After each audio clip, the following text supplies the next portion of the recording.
Hi, everyone. How's everyone doing?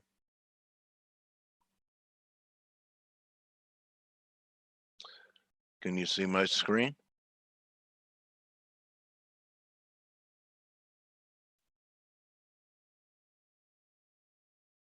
Everyone see my screen? All right, you got it? Okay, good. So do you know, can you guys see these dots? I can see your mail. Okay, you see these Yeah. dots right here, Blake? Yeah. Okay. I got this from Norm Winsky. This is the conjunction between Saturn and Jupiter. And you'll be able to see this on the horizon. And the last time it was like this was the Middle Ages. So it's not going to happen for a long time. I'm not saying, what it's going to mean to the markets, but I find it interesting, especially things that haven't happened since I was Well, a kid in the Middle well, Ages. What do you think, Blake? You like since the these Middle dots? Ages. So Yeah, like it's like literally 14, when's the last time it happened? I think 12 or 1400 years ago. Wow. And I that's thought you how were talking about infrequent it is. when you were living in the Middle Ages, like, Yeah. 1975. Just kidding. But wow. When I was a serf. You know And what else what happened in does the it Middle mean? Ages, Dale? What, Steve? People probably believed in astrology. Hopefully in 2020, these people are, Well, very, this is very few. astronomy. Yeah, but the interpretation of astronomy to try to determine what's going to happen in the markets or in our lives is in the vicinity of astrology, not astronomy. I haven't heard any astronomer trying to predict what's going to happen in the markets because X star approaches Y planet. Well, this was predicting that an ancestor of yours predicted that in 2020 that you would be cynical about this. So you go back, about what, Steve, 100 generations, and one of your relatives was going, one day one of my relatives will say, it doesn't mean anything, but it's pretty, right? Okay. Anyway. All right. So let's get back to what everyone cares about. Dollar index trying to come back inside of this falling wedge. We had a throw over. This line, I think, means something because, after it cracked it tried it a few times, and we got through it, and they were trying to take it back down. And the dollar's due for some type of pullback. I think this is the day they had Tesla. So maybe we got some type of dollar reaction to the upside, and maybe the S&Ps pull back. I don't look for a lot of things, but I think this rebalancing with Tesla could cause some volatility. So speaking of volatility, this doesn't look too bad on the 2 hour. I mean, we're holding the lows at 20. This kind of looks like we're trying to come out of here. So um, there's a possibility that we could get, a dollar pop. Yen's putting in a higher low here too, as well as a dollar. You see the two of them, yen looking a little better. And if that's the case, I know there's a debate going on, but you look at the 10-year, it's mainly sideways, but I could say it's just as easy to be constructive as it is to be negative on this. A scientific dimension. Okay. All right. And the gold, a little bit lower. It doesn't look as bullish on the daily as it does on shorter time frames. The silver does. I mean, except, we're maybe just a correction too, even though it's a breakout. We'll see. I guess you can't say it's bad unless it's back under 24, but the gold's been demonstrably weaker. And, are we going to blast to new highs, or is there one more shoe to drop? It's all going to come down to risk off or risk on in the S&P and the dollar. And I rest my case. because Moon River, wider than a mile, I'm crossing you in style someday. Okay, so any questions? Starlight, Star Bright, let me get some pips tonight. Fletch, oh, Chevy Chase, I don't know. Anyway, watch its line in the dollar. I know there are a lot of projections lower, and I could see how it could happen.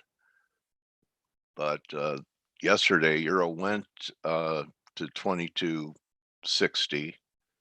There's nothing wrong with it on the daily, but this is kind of a negative candle. So I'm not doing anything today, but those are my thoughts. And I think it's, the next couple weeks, we'll have some thin markets. Mira says it's in the SPY today. And I guess this was the Moderna news last night, this spike. All right, so the S&Ps have barely recovered the spike high, whereas the NASDAQ's almost, it was almost there. So guys, everything looks like a coin flip to me today. So that's going to be a wrap, but be careful being bearish a dollar from these levels and being bullish the S&Ps from these levels. That's all I could say. And the Aussie, the Aussie is making a lower high up here too. So, we're getting a lower high in Aussie, and this is one of the strengths, but I can't short it because of this. So that's my description of today. Today's a great day, guys, to sign up and get ready for the new year. Gives you time to get adjusted to the platform, one of the best platforms that you're going to find if you're an FX trader. It has everything. Live charts now, it has everything. And one of the greatest parts of it is the community that interacts all the time. Face is just the tip of the iceberg. We try and share our views and give you some actionable stuff. So I would say, if Face has helped you, the way to say thank you to us for doing this for free to support the trading community would be to subscribe. Anyone interested on this Friday in a deal, a discount on a semi-annual or annual basis? Anyone? That perhaps some of the things that we talked about in Face helped you out? Lynn's raising her hand. Okay, it's just a question. All right, well, the only deal I want is Brexit. Okay. What is our take on Bitcoin? That it's an unbelievable move. And I guess that's it, Blake. Yeah, I can look at Bitcoin. I mean, it is just, it's exceeded all of my expectations. Yeah. The last few weeks. I figured it was going to break out, but man, I didn't think it was going to be such an explosive move.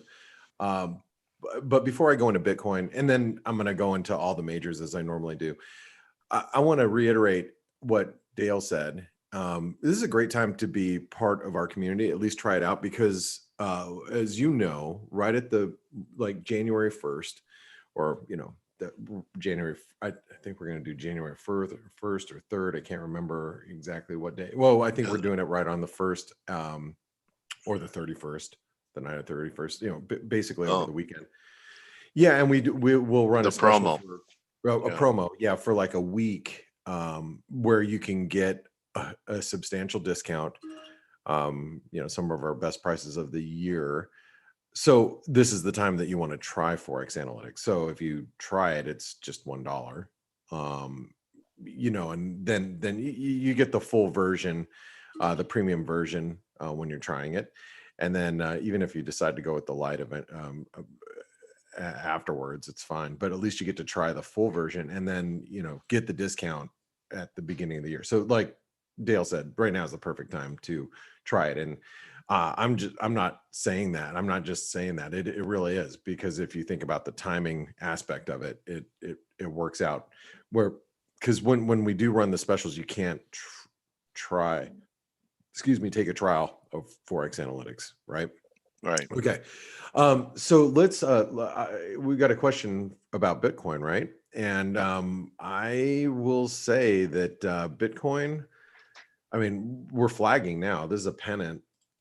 When we broke higher here, and I'm going to zoom out just a second. When we broke out higher here, I was thinking, okay, we're going to see 161% extension at this, 2136. Actually, you can just go ahead and read the analysis on Forex Analytics, because this is, you can see my thoughts here throughout the week. Bitcoin may be developing a bullish wedge with support key at the 18,000 level and resistance at 20K. No change, but the break higher through the trend line on RSI may be suggesting breakout higher in price soon. That was December 15th, right? So we were here December 15th, right? Mm-hmm. Okay. Then intraday, Bitcoin breaks through 20K. Bitcoin surges to all-time highs. Could put the 161% extension at 21,361. That was right here in view. And we went right past it. I mean, blew right past it. So where am I looking at next?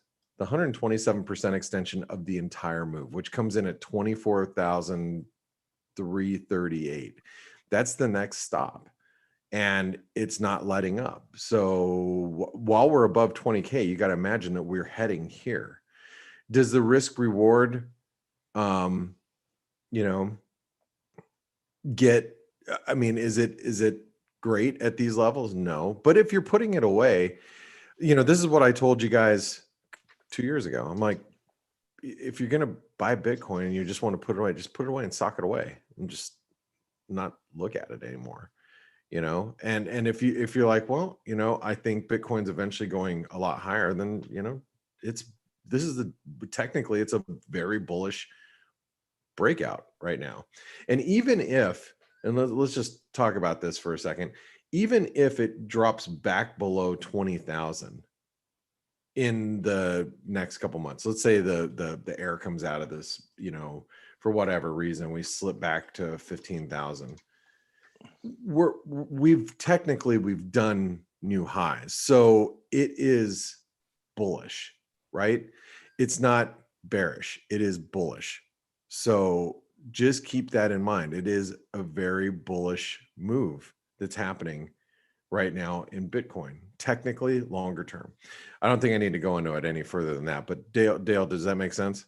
It does, yeah, Blake. Yeah, I mean, there are guys that have astronomical targets. Yeah. Oh God. Yeah. I mean, there's people that are like, oh, it's going to 300,000, and 100,000. it may eventually go. And I had to put some year-end targets on Bitcoin. Excuse my language, but wasn't how's this guy that's in technology and has gone a little bit mad? That he had developed one of the first antiviruses. McAfee. McAfee. And he said that if by the end of this year Bitcoin isn't at 1 million, he's gonna eat his. Oh, I'd never read that, but I'm sure he says some crazy ass stuff. He said it like a year and a half ago. No, actually, he said it. I think at the peak of the first bubble. He was like. He say a million or 100,000? He said a million. Wow. You know what the difference right now between Bitcoin, this move, and Bitcoin the last time we surged up to these levels? It's not all retail, it's institutional. It's not all retail. Now it's more institutional money, and now it's and a lot of retail is not involved. The reason why not a lot of retail is not involved because they got burned last time. So true, and we also know that from Google searches, Blake, because they haven't really rebounded. That was one of the indications that retail is not so much participating in this, and I'm afraid that once they get lured back again, it's going to be, another top. Oh yeah, but that'll be at what, 50,000? So Who knows? it's Yeah. the point is Bitcoin is breaking out, and your aunt Sally, she's not in it this time. She was in it 2 Decembers ago. Yeah. When we were here, right? Or 3 December, 3 Decembers ago. I remember when I was on an airplane, and my nephew's mom called, and she's like, should I be buying Bitcoin? I'm like, oh my God. And that was right at the highs. I mean, because it was December 17th or something. Like, I was flying to New York. And I'm like, no, don't. But that's what was happening 3 years ago. Now, no one's calling me because they all got burned here. They're not getting in here because, they were broke, and a lot of them lost a lot of money in altcoins. Yeah, I mean, a lot of them they were lost making a lot money of in Bitcoin, and they went like, to the trash. Yeah, I'm not doing it again. I'm not going to do. I fell for it one time. I'm not falling for it again. So by the time they fall for it the next time, it'll be up here. I mean, that's just, it's human nature. Anyway, I'm sorry. We got to get into analysis. Actually, I hate the asset class. What's that? I really don't care for the asset class cryptos because I really don't understand it. I never could really. I have a lot of I read a lot about, people are like, well, I'm gonna buy all the altcoins because this. Yeah, if I was going to buy cryptocurrencies, it would be only Bitcoin. I know I've been saying that for the last year or so because it's the blockchain that you're buying. All these altcoins. I mean, they're going up in sympathy. It's kind of like, I don't know you're what buying. it is. What's that? I don't even know what it is really. I've listened to people explain it, Mark Yusko, everybody, and I don't know, can't absorb it. Yeah, I mean, I think it's one of those situations where if you're buying, cryptocurrencies, it's probably best just to buy the original. You know what I mean? Yeah. Anyway, let's go into the charts. So here's the euro. We're knocking our head right up against those highs once again, and I'll tell you guys, this move here in the euro is holding up really well, and I think you've got to take that into consideration at this stage in the game. If you're buying the euro, yes, we are at 161% confluence of the summer's move. This is the post FOMC move.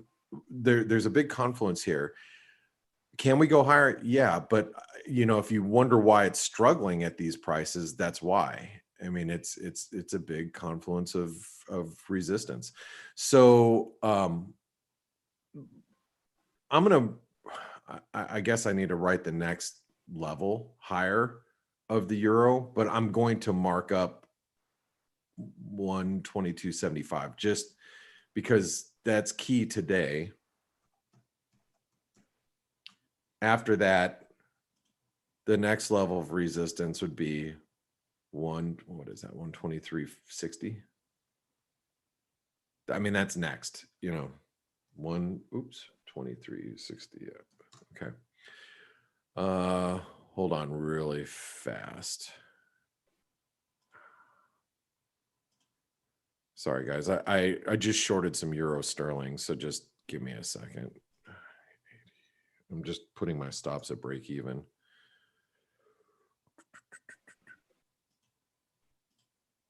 Okay. My stops are break even now. So I shorted the euro sterling. When the cable dipped below, it dipped right below 135 for a second. I'm not. It fell on some comments about negative rates, and also the lack of progress of the Brexit deal. But just keep in mind this is the breakout point too. So that's why I think 135 is pretty important. So what I did is I just sold some euro sterling at 82. I already just moved my stops to break even because this way I don't have to deal with it. I'm just with you guys. Matter of fact, dude, I got within 1 pip of the high. Now that doesn't mean that's the actual high because it could it could go higher. But I mean, of this, that was lucky. That was pretty lucky. That was pretty lucky. You got lucky because those planets were. Yeah, right. No, watch. I'll get stopped. I'm going to get stopped out right now because we just said that. No, it's going to go boop. But anyway, Jupiter and Saturn were kissing. That's it. That's exactly why. That's a big trade. All right, it was huge. Anyway, so the cable's sitting on support. Oh, you know what? I need to go do support for the euro. So let's do the euro first. Okay, so the euro, big support on dips here. I think if for some reason we get a dip back down to 71.75, you have to be a buyer. But the support here is going to be 122.10. So I'm going to write down both numbers. 121.70, 21.75, 122.10. Okay. And we are bullish, as you guys know. It's just, it's a very, very bullish move here. Let's go into the cable. Okay, so the cable, it's selling off a little bit on some negative rate comments. Also, the fisheries continue to be a big issue with the EU UK Brexit talks, which we were discussing in our chat room. And just so you guys know, one of the benefits of being a Forex Analytics subscriber is being here in this chat room. I mean, and you can see just this is all the chatting that's gone on for the last 2 hours. And this is Friday where it's slow. That's when I came in at 4:48 a.m. my time.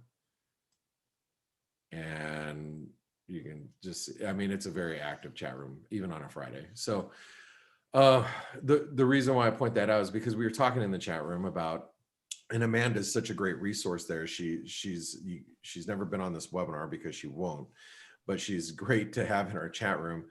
And she's just like, we were talking about this yesterday about how Norway tried to enter the EU a couple different times and couldn't because of, fishing issues and fishing rights. And that's why Norway is not part of the EU. And fisheries are a big deal. And it's the biggest deal, I think, there's a couple big ones, but this is the biggest stumbling block that they're having right now. So, until there's a breakthrough there, the cable may leak a little bit, and that's what we're seeing right now. So I think we're going to see a little bit of support down here if we make it 134.50. I think we're sitting on support right now, but all right, 134.50. We did close above 135.50, so I have to keep it bullish. I know we're back below it right now, but just because we're back below it at this moment doesn't mean we can't rip higher on news. And just remember, we did close above 135.50. Resistance intraday 135.60 and then 136.25. So I'm going to write down both those numbers. 135.60, 136.25. It's bullish for now. Okay, for now. Aussie. So the Aussie really rejected resistance. It did. Hold on really quick. Think about what I'm doing here. Aussie rejected this 161% or 38% retracement long term. Okay. But it also is holding these dips. So the dips here at the breakout point is going to be 75.75 and resistance is 76.40 now.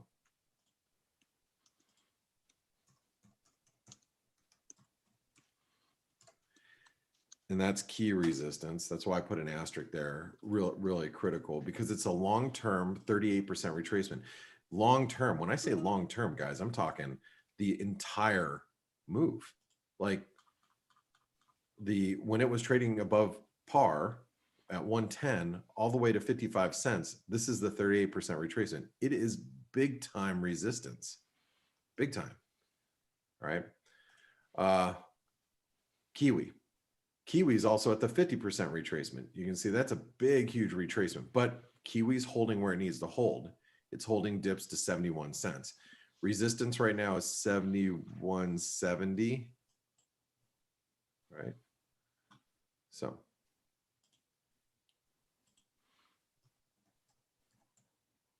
$71.70, support 71 cents is bullish. Now, one of the things that I do have to mention is that today we could still see some S&P rebalancing because of the Tesla inclusion and everything else. So a lot of rearranging in the S&P. There's supposed to be reported a lot of selling. So because of that, we have to be careful of some, downside potholes in the S&P that could emerge, and that could, put the Aussie or the Kiwi down at support. By the way, we have Canadian retail sales coming up really quick. So let's talk about Canada. So the dollar Canadian, big 161% extensions, working off oversold conditions. We're about neutral on relative strength midday now, or intraday, excuse me. Resistance is at 128, support is at 126.85, and we happen to be pretty much mid-range right now. So 126.85, 128. This is, in my opinion, the resistance that's keeping it bearish. So if we get back above 128, you can see I have an alarm set there. We get about above that, we might actually start to squeeze a little. And then if you're long Aussies or Kiwis, you got to keep that in mind if that starts to happen. Dollar Mexican peso also holding up this the descending wedge breakout. We're holding the lows, and so that is support again, 1970. Resistance is at 20, then 2020. So, and like yesterday. Yep, you brought it up that if you wanted to fade the dollar, things that weren't making new lows while the dollar was USD CAD and USD MEX. That's right, and you know what, they are holding up well, and they're still holding up well. They actually advanced after you said that. Yeah, thank you. And yeah, yesterday we got a bounce back up towards 1991 or whatever. It slipped overnight, but that's just because stocks came back. But they're still holding up pretty well, and I'm not saying you should be buying them. I'm just saying that you should keep them on your radar. And because we broke out of that descending wedge on the dollar Mexican peso, I had to flip us back to range from bearish before as a result. Okay. Let's see if we can do one more before this Canadian data. Dollar Swiss. Now, the Swiss National Bank's been pretty active. You can see how active they've been. If you go to the Euro Swiss, they push the Euro Swiss from 107.60s or 70s to 108.40. So the dollar Swiss is held up as a result too. I do think that we're in this channel and we really have to get above 88.90. I think we wrote that down yesterday too. 88.05 is support in case we surge to one new low, because that would be channel support, and the 161% extension. So 88.05 and 88.90 is resistance. It is a bearish trend. See if we can squeeze out the dollar yen really quick. So the dollar yen got a little bit of a squeeze. We hit the 161% extension of this move. We did a little bit of a false breakout. We might be developing an inverted head and shoulder pattern if we can hold around here, but I'm not going to bet on that right now. I'm going to just assume that 102.85 is support. Resistance is 103.65, which was previous support right here. Okay. So 103.65 and support was 102.85. And we're going to keep it in bearish while we are below these levels. Now we have Canadian data. So here's the calendar. Here's data flash. So you guys have it. Hold on really quick. Let's go to the dollar Canadian. How much time do I got, Steve? Dale, anybody? Shoot. You have just a few seconds, mate. Shoot. I was going to pull up Bloomberg, but 10 seconds. Oh, here, Bloomberg.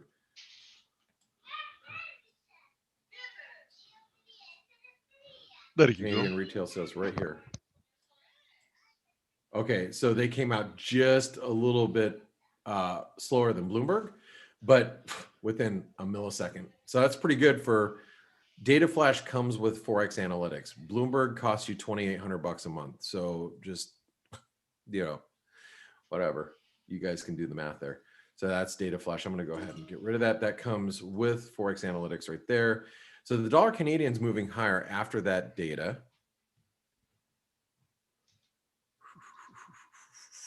Resistance right now in the dollar Canadian.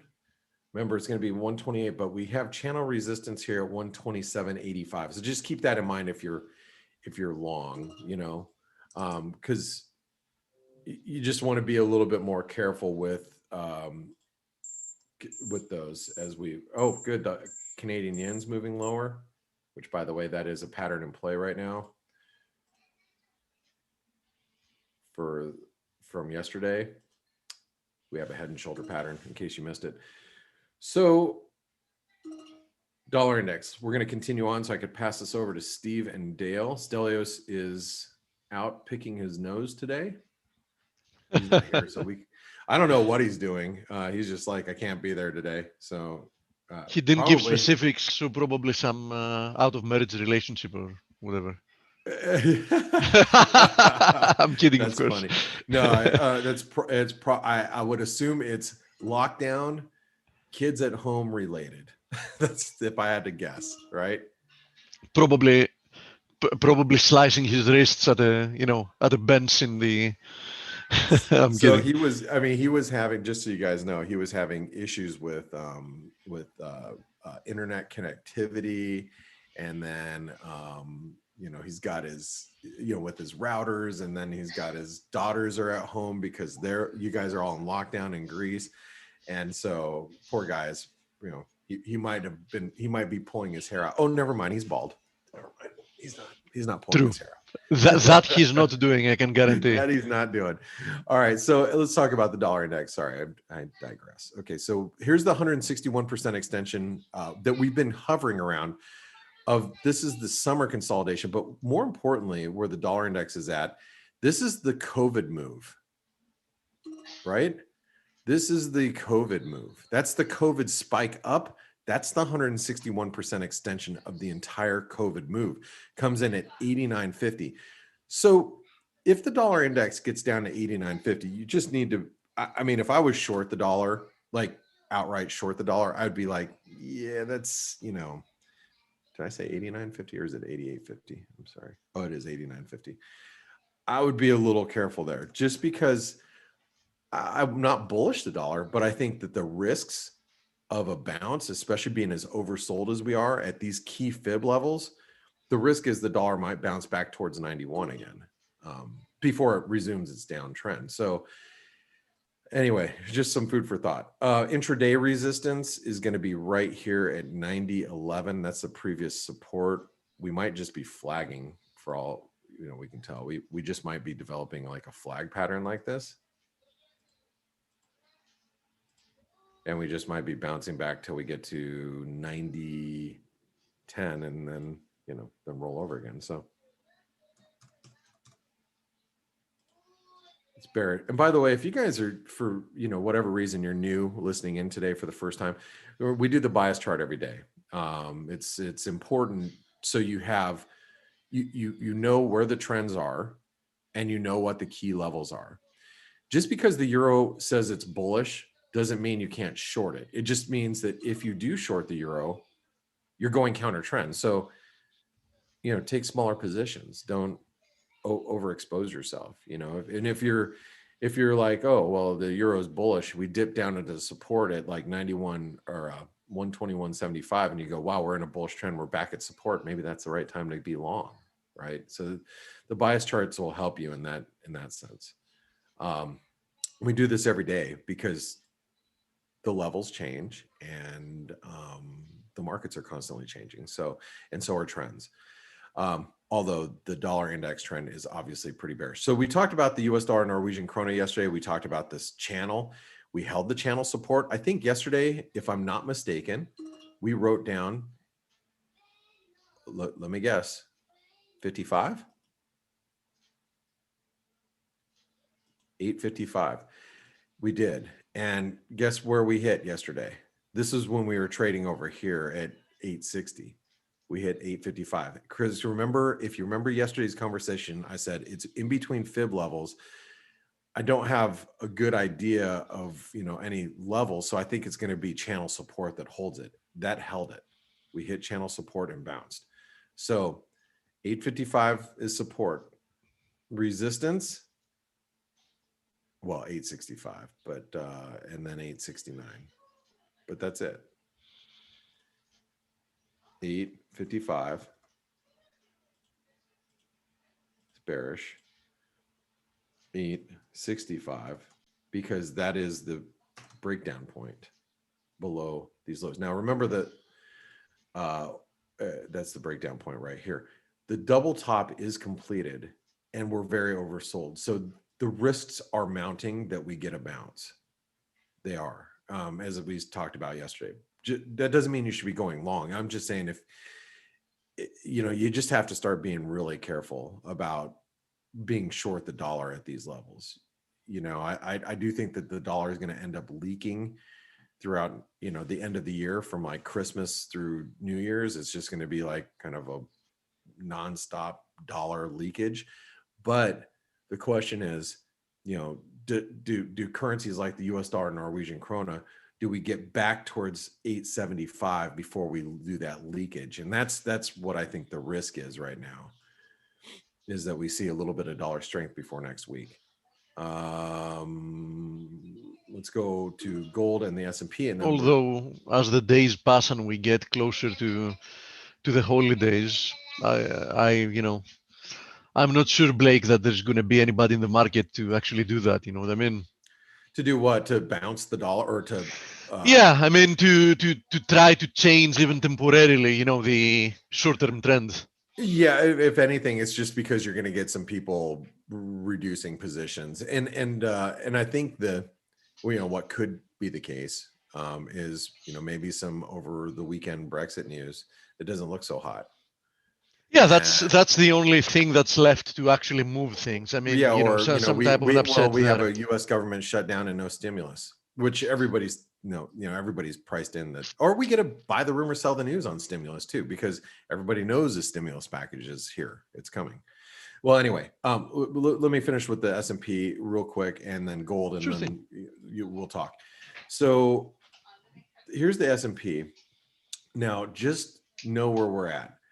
This is the 127% extension. There we go. This is the COVID move lower. We're at the 127% extension. Oh, I forgot. This was the chart of the day yesterday. You guys, if you read the blog, it's the chart of the day yesterday. 127% extension. So I still think that we're going to melt up. I believe we're going to do this blow off top going into the beginning of the year, but that doesn't mean that we can't stop today for a couple of days. And this is where that dollar strength may come in. I mean, if we see a little bit of selling before we, break out, that might usher in a little bit of dollar buying. Who knows? But I do believe that this 37.30 level is big. 37.30, 37.40.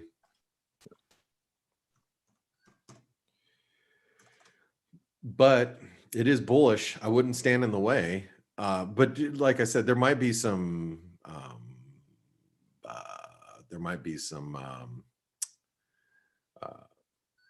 short-term selling just from the rebalancing. So just keep that in mind. I know I already mentioned it, but support intraday 3,700, because that was that little breakout point. So 3,700 will be support. So as you can see, I don't think the dips will be deep at all. Gold. Last but not least, gold. We talked about this all week. We had a head and shoulder pattern. Once it broke that head and shoulder pattern, it invalidated it, right? Because we held the 1820, broke it. Then we came down, what is it, 2 days ago? We came down and retested this broken trend line. Technically, by the book, happens exactly like this. tested that trend line, bounced, broke above the head. So that's the breakout point. Remember, we were writing down 1875, then 1888, if you remember earlier this week. We broke that. Now we came down and retested the breakout point perfectly. And so today, 1875 is support. Resistance is, I'd just say 1900. That's it. And it's bullish.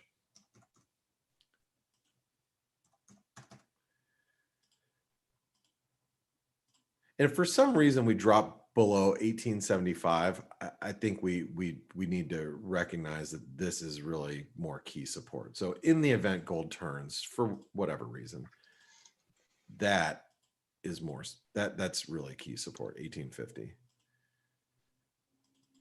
But that's good if you guys trade gold, because if it slips through 1875, it might give you a quick 20 point drop, you know, that you can short.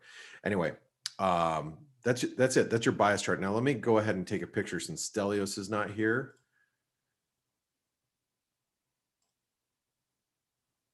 So I'm gonna go ahead and take that.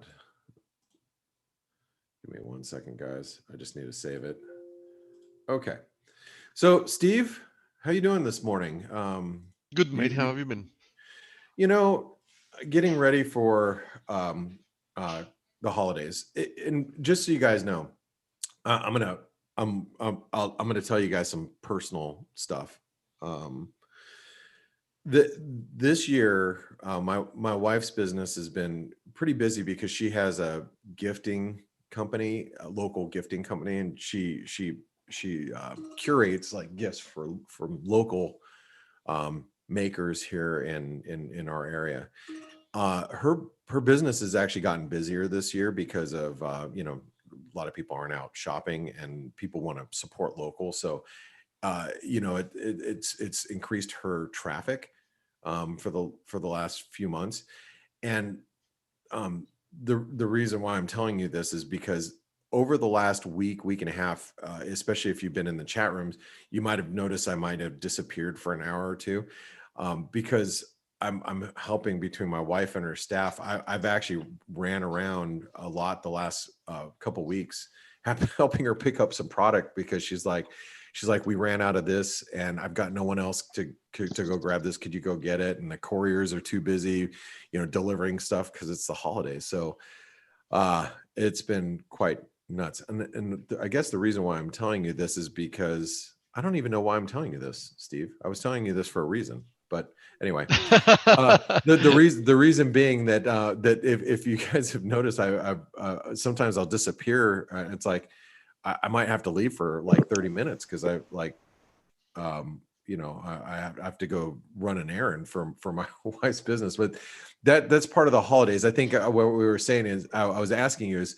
how are you guys ready for the holidays? Because I'm not. And the reason why I'm not is because I've taken on all this extra duty this year as not only, yeah, I don't even know what father, it means. I'm a husband trying to support my wife's business, her business a little bit.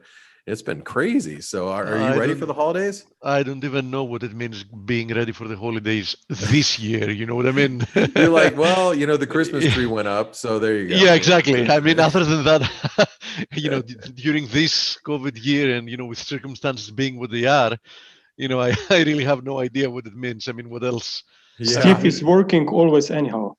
Hey, we have Grega. Hey, there is our Christmas gift. It's Grega. I was not expecting Grega Horvat to be here today. How you doing? Yeah, that's the Christmas gift. Yeah, right. I said that I will join once this week, and today is the final day, so I must be here. Well, you know what? Yeah. I'm gonna bow out. So this way, you guys got. Hey, Dale, do you have an interview today or no? No. So he probably got a free pass from the nurses there that take care of his leg. Hey, that's funny. Well, the good news is then you don't have to button it up right at the top of the hour. So NG just asked this, Steve. When's the 2021 outlook year ahead coming out? Worst case scenario by tomorrow. So you know you'll have it during the weekend to read we've been putting it together the Yeah, last it's a lot of half. material. All of us will contribute to it, so you'll have a lot of reading to do there. So Jonathan has asked, anyone else selling silver up here? Oh, so I got to ask you then, just really quick, and then I'm going to pass it over to you guys since Greg is here. Why would you be shorting silver? I guess I'm asking because until it reaches, and I see how it's at horizontal resistance, but for me, because we created an equal or higher low, I don't think I would be selling until it hit the 618. Now, and that comes in at 2670. And just so you know, I'm bullish silver, and we've been bullish the last couple of days. That was our chart of the day when it broke 2450. But the thing is I don't know if I'd fade this move until it hit a key fib. Not me anyway. By the way, just really quick, I want to sell silver when the central banks close shop or the sun goes I just cold. closed my euro sterling for 20 pips. I shorted it at 82. I just closed it at 61. So that was a lucky. I literally top picked that, and I was very, very lucky. Very, very lucky. Anyway, all right. Sorry, you want to sell silver when? Either when central banks close shop or when the sun goes cold. Okay. Take your pick. All right. Hey guys, I'm gonna leave it to you. I want to say, and here's one last look at the bias chart if you guys want to take a picture. Have a great weekend. Hope you guys get, for those of you that celebrate Christmas, hopefully you get your stuff together this weekend. I have to actually wrap gifts this weekend because our tree has no gifts because we're so behind. So anyway, hope you guys get caught up. Poor and tree. enjoy. Huh? Poor tree. I know, and my lonely tree. The thing is, when you have teenagers, it doesn't really matter as much. And my Christmas tree, I forget to turn the lights on at night sometimes, and I forget. Yeah. Anyway, Steve Stelios. Oh, I don't think Stelios is here. Steve, nope. Coach, Grega, good to hear your voice. I'm going to pass it over to you. So have a good weekend, buddy. You guys have a great weekend. I'll see you on the week ahead video. Bye, Blake. Bye, guys. Grega, just grab the screen, mate. What's going on? Good. How have you been? How's your leg? How you feeling, buddy? It's better, Now I need someone to help me with the kids. Since I'm home. Okay. Didn't you bring any of the nurses back to help you with the kids? Yeah, I'm still planning. Okay. I'm not sure if your wife is going to like the idea, but in any case. She doesn't care as long she can go for a short vacation, actually. Okay. That sounds like a good deal. So grab the screen. Yeah, doing on it. Okay. Euro USD. Okay, ending diagonal. Yes, we are looking. I think that euro dollar and dollar in general, dollar weakness. It's moving in such extreme levels just into the holidays. So I think that there can be a slowdown. There will be end of the year flows. So I assume that we could be seeing some retracements. So rather than focusing on 1 hour, I think that we should still be focused more on this 4-hour time frame charts, where, let me just pull this up, where I'm observing this 5-wave movement up from start of November, and looks like this 5-wave movement is still not finished.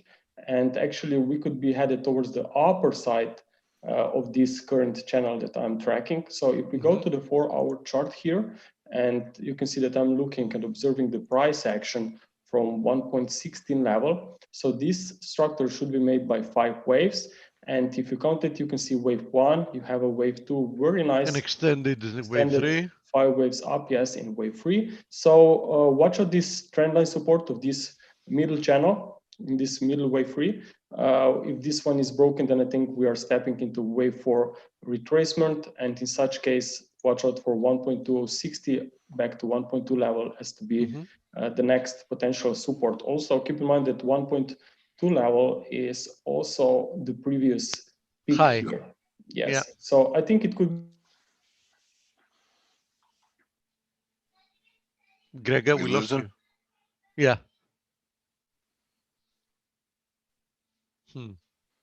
Retracement. Gregor. Yeah. Can you hear us? Because we lost you for many, many seconds.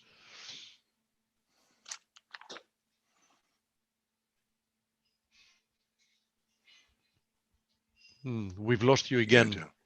Yeah. It's better now? Now we just heard you again. After it's better now. Okay, perfect. So I'm expecting euro to see slightly more upside, as I said, after this fourth wave retracement. Okay, so, but generally speaking, the dollar is moving into very extreme levels. As you know, euro is also at extremes. If we look at this weekly chart, I think that may be important reversal, if we see it at the start of 2021, could be once we reach these potential February highs from 2018. So I think that this could be very easily achievable actually in the next few, or I should say in the first months of 2021. Wait a second. I really don't understand that much this this formation. I mean, I understand the formation completely, but I mean, isn't the trend line resistance for the time being completely arbitrary? You mean this trend line? Yes. Yeah, I mean, that's just an idea. If maybe we just stay sideways. Yeah, I mean, so it's not that we are currently testing a specific level. I mean, it it might be whatever. It just represents the potential idea. Yeah, the potential of a very, very, very large triangle, which we'll have to find out if that's the case, right? Of course, because if we are tracking a corrective price action up here from 2017 lows, then of course it can be a free wave movement. Yeah, so we might have a higher high from that one. Yes, exactly. Yeah. Or if we see a very strong reversal to the downside, let's say that we see significant risk off in 2021, then maybe dollar will be headed much higher than we think. And if we go, let's say, back towards 1.15, this could easily be ongoing triangle or still very complex. Let me say in advance, Matt, that I put my money that we're going to see the higher high. Yeah, I mean, definitely it appears to be a much better scenario at this point. What are you looking for, Steve? 125? Steve Volge? I think that call me crazy, but I think we're going to see the 3 handle again, 130. Okay, it's not crazy. Yeah. What about stocks during this same period? I believe stocks are going to be doing just fine as long as they're creating inflation in the rate they are. Stocks are going to be doing fine. Now there's a different question to be asked here. How are stocks going to be doing in real terms and not in nominal terms? I think they're not going to be doing that well, right? Because if you have your money in the US stock market and inflation is picking up, dollar is getting demolished over time, and you're a foreign investor, do you actually make a lot of money? No, probably you're not making a lot of money. But you should still have a positive return, just because not on all stocks, of course, right? So you think emerging markets are better? Yes, absolutely. Absolutely. I think during this decade, emerging markets will shine again. Yes, absolutely. Yeah, and commodities, emerging markets, anything that benefits from a weak dollar will shine again. Let me just share another thing here. I should click stop share, right? Stop share, share screen, and share. Okay, here's this emerging market ETF. There you go, interesting. Yeah, and we are potentially at this resistance right now. At the same time, when the US dollar is at very extreme Yeah, level. so that would bode well with your scenario of perhaps a rebound in the dollar short term, like temporarily, right? And then a breakout from this triangle, which is probably going to be then a massive move to the upside, right? Yeah, so I think that after pullbacks, we could see some very interesting setups. Also, I have here this commodity index. Okay, this is a longer which term seems chart. to have bottomed. Yeah, this appears to be very nice on the longer term scale. Indeed. Very nice pattern. And even if we just try to ignore the long-term structure, we will not say that we are going back towards 2008 highs, right? No, I'm going to tell you, we're going to surpass eventually the 2008 highs. Write that down. I mean, let's say for the next year or so, there can be opportunities, even if we go only towards 200 back into these wave 4 levels, because on a smaller time frame, okay. Somebody's asking what are EM stocks means. Emerging. EM stands for emerging markets. Okay, so and here we have potentially 5 waves up. Yeah, nice one. March lows. So I think that there can be very nice opportunities once we see this pullback. And at the same time, I would be expecting dollar to recover. And if we take a look on dollar versus the S&P 500, which is here, well, I can see that we are potentially in these late stages of this current cycle that we are in. So I would not be surprised if we see dollar index recovering at the start of 2021, or let's say in the first 6 months or so, or next year, because as you know, it's very hard to say what will be the time frame for the potential pullback when this one kicks in. But I really think that we are at very important extremes here, and that there can be a turning point coming. And if that would be the case, as you know, stocks would come aggressively, maybe to the downside, considering that the S&P 500 could be looking for a top. Okay, speaking of which, and since the conversation went into commodities, etc., and Blake mentioned it, why don't we visit a little bit the precious metals, which a lot of people are interested about.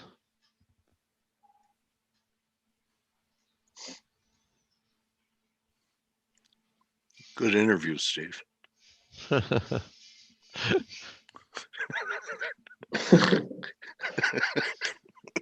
So, as you know, we've been tracking this fourth wave consolidation for a while from summer highs, and it looks like that this one has now bottomed. Okay, because I agree. Yeah, I mean, we are seeing a very nice reversal up from this previous peak. This was a very nice support. We reversed also higher from this lower side of this corrective channel. And the most important is that we have seen this overlap with 1850 a few weeks back. Because if someone thought this was wave 1, wave 2, wave 3, and that would be your wave 4, well, you have seen an overlap. So obviously the bearish impulse comes to invalidation point. And this invalidation is actually a very nice confirmation that market has probably completed this corrective drop. Now, the next very important level would be to watch out around 1900 or $10 higher. 1920 is my level. Yeah, I mean, it's definitely a very important trend line right there. And if we can take this out, I think that we are going to see more upside within this wave 3. Yeah, I agree with you. I've been saying for a few days that I think the chances that we've actually seen the low for now are substantially increased. The question is, what will again be the correlation with the US dollar? I mean, if this one is coming into support, well, then maybe gold will take longer time before it really breaks higher. But as you know yourself, there were a period, even this year, when they were moving together. Yeah. Exactly. Yeah, and it can happen again. Yeah, somebody asked me a few days ago the same question. because, you know, I was bullish and I said, you know, we might have bottomed. At the same time, I was saying, you know, be careful because at some point, you know, dollar should squeeze people higher. So although I remain very bearish the dollar, you know, you shouldn't be like selling it right here. It makes no sense. I mean, there's no risk reward. And you know, somebody asked me like, yeah, but how can the dollar rebound and, you know, gold and silver go up at the same time? Yeah, and I said, listen, you know, doesn't mean that they can't both be going up for a few days or even a couple of weeks. We've seen that happen before. So it's exactly what you repeated now. So I'm 100% with you. I mean, I really don't care about dollar that much. First reason I don't care that much is because I believe whatever rebound it gets, it's going to be corrective.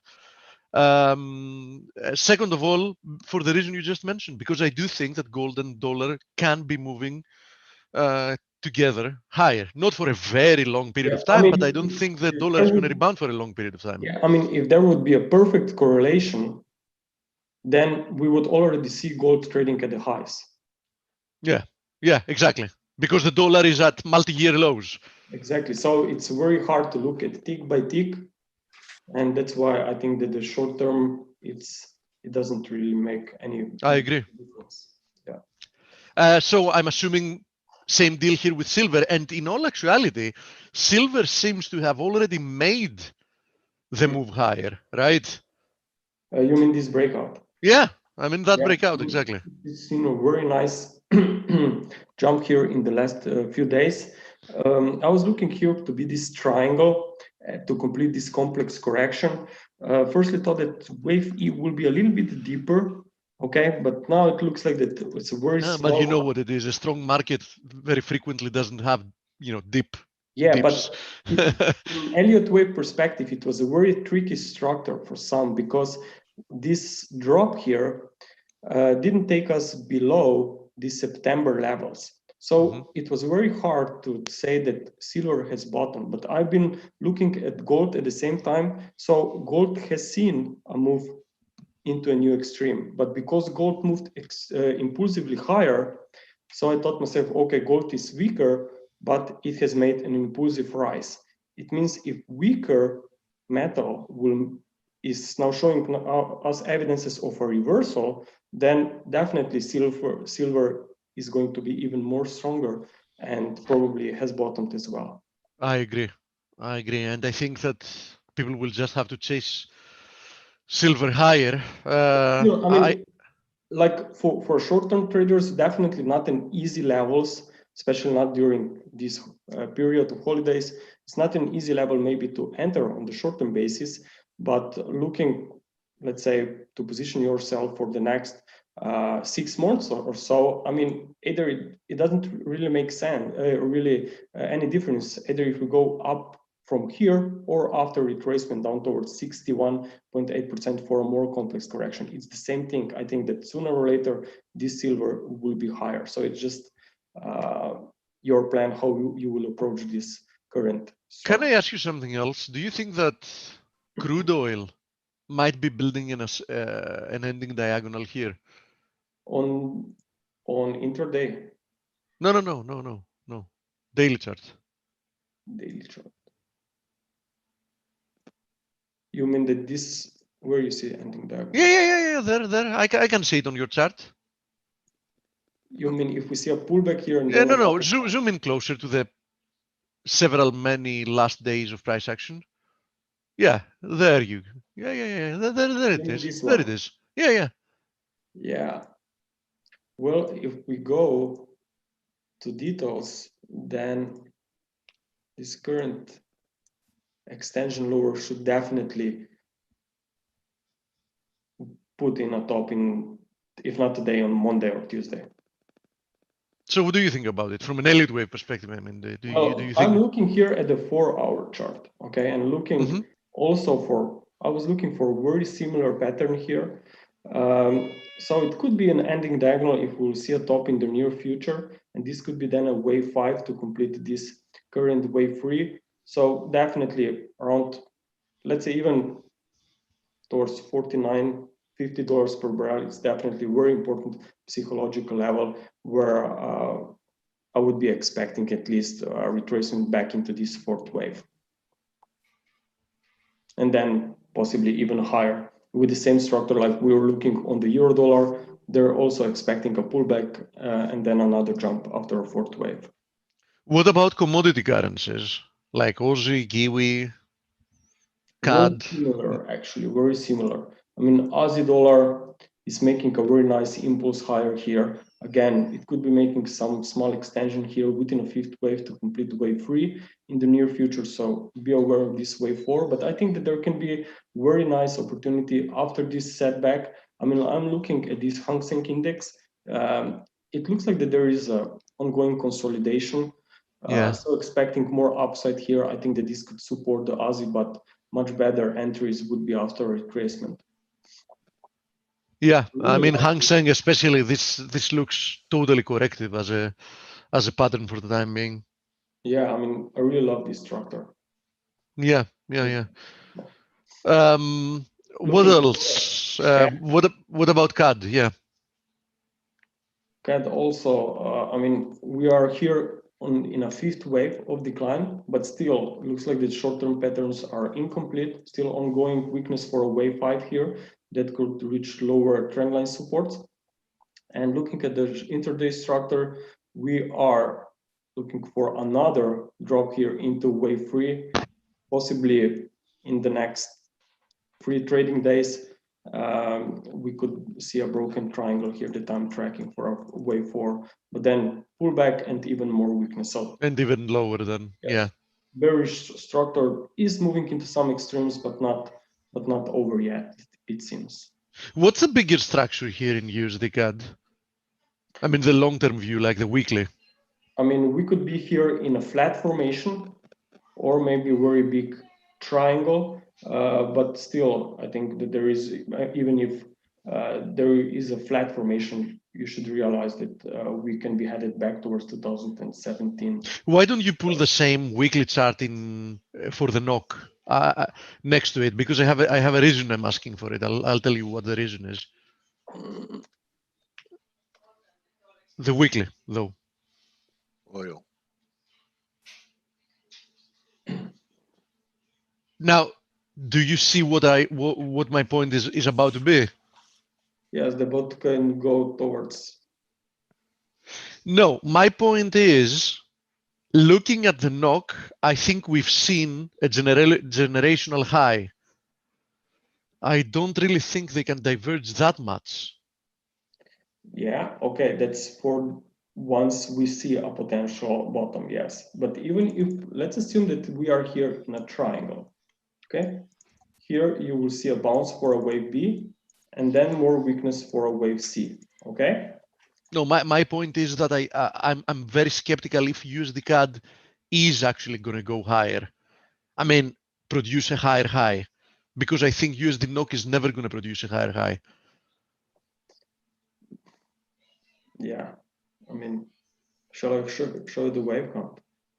Yeah, sure.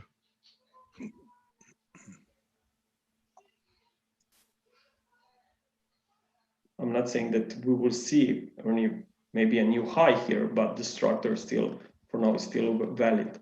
But what I would be focusing on, at least for now, is for more weakness after within this free wave drop.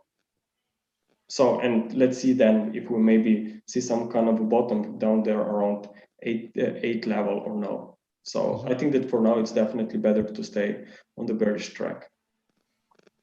But that's how I approach both of the markets. Okay, fair enough. Yeah, absolutely. What else? What else are you tracking that is interesting, you think? For now, yeah. I mean, Aussie dollar is probably the best that I have on my list, and metals in general that we already covered. Euro is also can be very interesting till we reach that level. I mean, we can also look at cable. We have some cable. Now on cable, I've been expecting cable is going to be a tough one. I mean, the rebound doesn't look impulsive to me for sure. But on the other hand, with so much binary risk, now that we're getting one way or another some kind of a result from the negotiations, I'm, if it wasn't for that, I would be actually shorting the cable, but I'm pretty scared. Yeah, actually, I'm with you. I agree here, but still, we don't have any evidence that that's the case. I mean, maybe after another high here to complete this current fifth wave up from this December lows, and then we see what happens. Maybe in January there can be some interesting reversals. Yeah, that's going to be interesting. But it's a very tough structure. I mean, very tricky. Yeah, and it's also very. Remember yourself, I was looking here to be a top of this corrective rise because of sharp drop. I was wrong on that one. We completely erased those losses. So, but still, if you look at the yeah, true, but still the way we're climbing, I mean, doesn't inspire me. Yeah, and rise from September, okay, it's much slower compared to this lag. Yeah. So yeah, it is more of a grinder. Yeah. And momentum is diverging also clearly. Yeah. The real simple implicator. It was renamed by a simpleton. Yes. So nice stuff, Greg. There will be interesting time to look at opportunities on cable. Somebody is asking, and I think it's a good question. We've been looking at it almost at a daily basis here. Why don't you give us the Elliott wave count on copper, which has been relentless? I mean, it's been, unstoppable for the time being. On copper.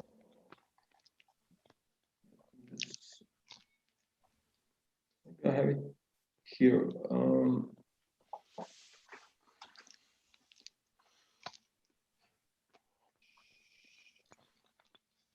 not sure. I don't have it updated, I guess.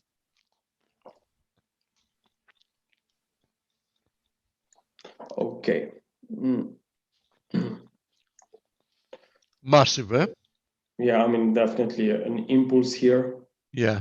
Very strong. I mean, just look at the way it consolidated after the first move higher after March. I mean, it kept producing higher lows while consolidating higher.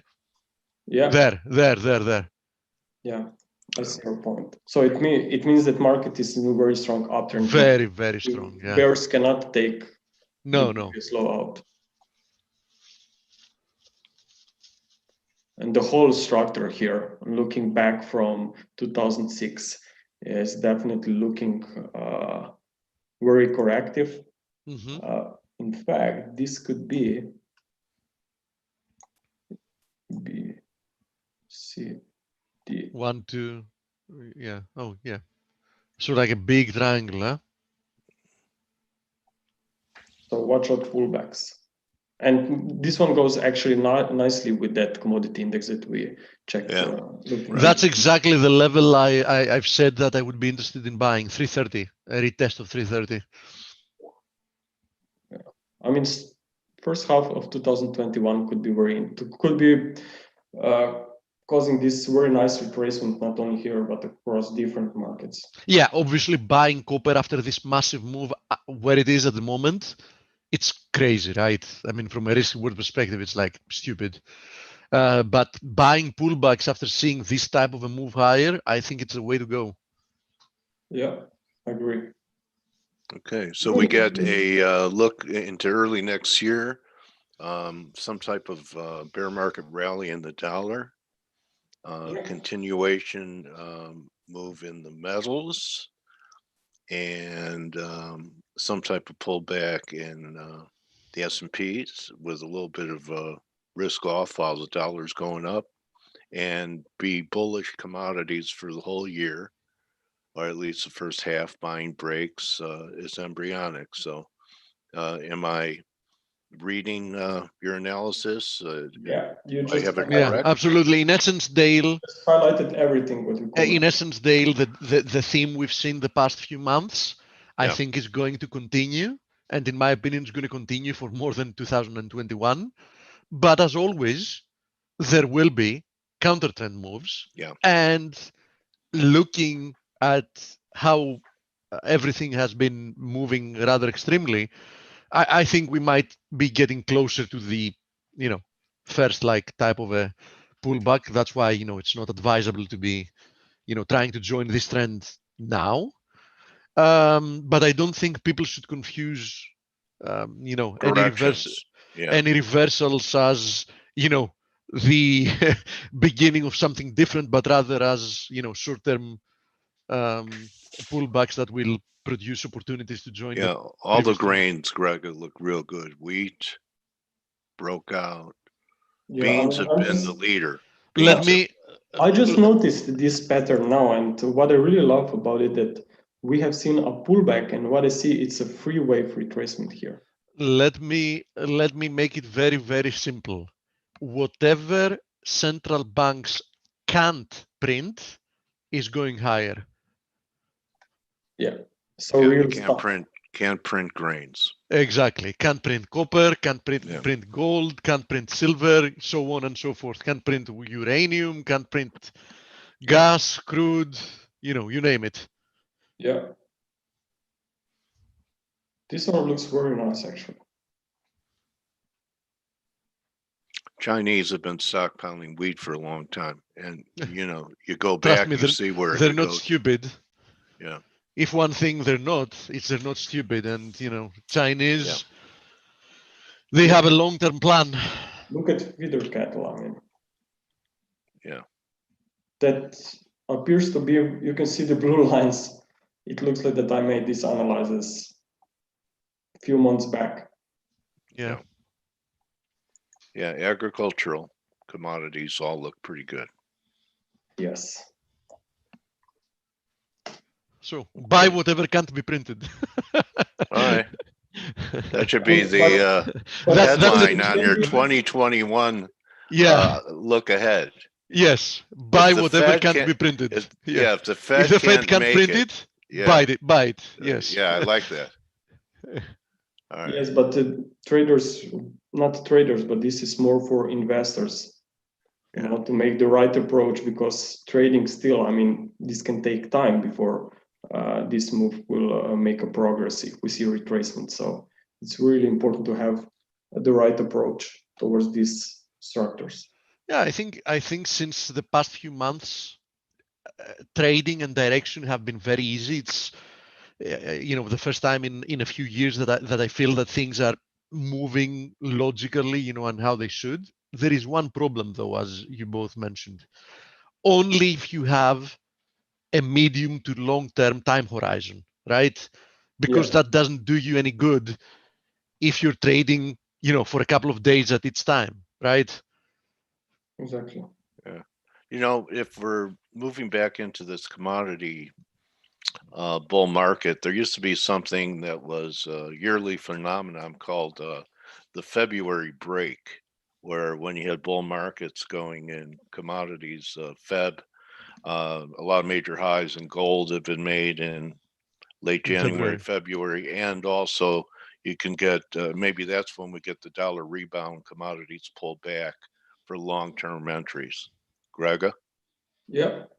Okay, it's not unlikely. I mean, it's just like it's just like 1.5 months away. I mean, it's not unlikely. Yeah, it's not that far away. Yeah. For a young guy like me, it feels like forever. So anyway, Greg, I'm glad you're healing up, bro. And what a way to cap off the week with your looks. You're the best, buddy. Thank you, Greg. Steve, you're second best. Okay. And I'm fine with that. Okay, and guys that are in the room, you're the greatest, and ladies. So have a nice weekend, everyone. Enjoy it. Really a good time to at least take, like Blake said, take the trial, and it's $1, and then you could check everything out, and then you'll know, you've done your due diligence. People are asking if we have. Sorry, Dale. People are asking if we have face on Monday. Yeah, absolutely. I mean, it's the 21st. That's no holiday. Maybe not next Friday. Yeah, obviously not next Friday, but I'm pretty sure that we haven't really discussed it, but at least until Wednesday we're going to be here, so don't worry about it. I've guessed booked through Wednesday because okay. Sure, so at least we're going to go through Wednesday at least. Okay. All right. Well, everyone have a great weekend. Yeah. Enjoy, guys. Bye bye. Bye bye. Great hearing you, Greg. Steve. It's great hearing you every day too, buddy. So don't just count your pips, guys. Count your blessings. Get ready for 2021. We're going to work together, mastermind, and guide each other to success. And with that being said, adios. Have a great weekend. And thank you, guys. Adios. Let me say it one more time. Adios. Gracias. Nostrovia. That's for Greg. All right. Bye-bye.